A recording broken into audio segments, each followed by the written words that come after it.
Assalamu alaikum warahmatullahi wabarakatuh. Wow. Indan deesifne bakka isin warroonni channel Idris Tube jala argamtan hundi keessanuu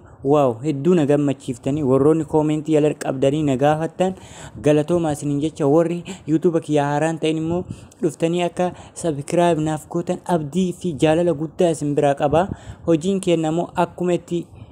fufetti jira waan ani itti gammade akka isinillee itti gammaddaniif waan namni gabbuufate takka anis hatamtamaan isin biraan ga'uuf YouTube kiyya yoo subscribe gootan kallattiin isin bira dhufa wanti maru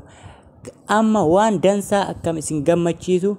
isiniif qabadhe majammara isa kana dura Telegram dhufe isa kana dhufe jechuudha awwala na hordofi awwala isa kana dhufe ittaanse isa kanatu dhufe na hordofi isa kanatu dhufe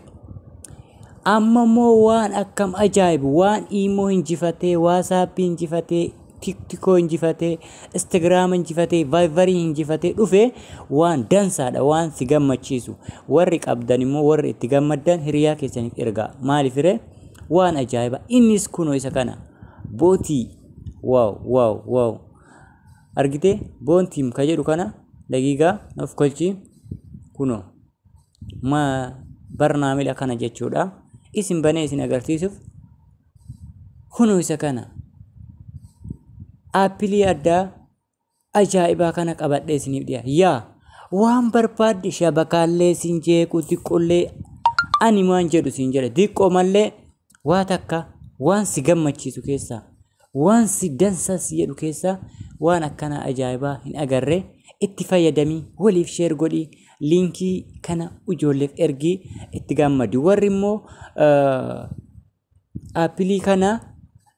Play Store jalatti gadi buufachuu hin dandeenye Instagram kee jalatti isiniif ergaa WhatsApp group jalatti isinii ergaa bakka barbaadaniin kara jalaatiin commentiin barreessanaa ergaa gabbuufadhaa itti fayyadama jaalallee fi jaalatamaa waliin hello akkam maal isin himare waan isin gootan isinuu hin beeytan waan ta'eef barnaamij isa kana jechuudha kuno raayit isinii kenna isa kana jechuudha itti gammada ittiin badhaafama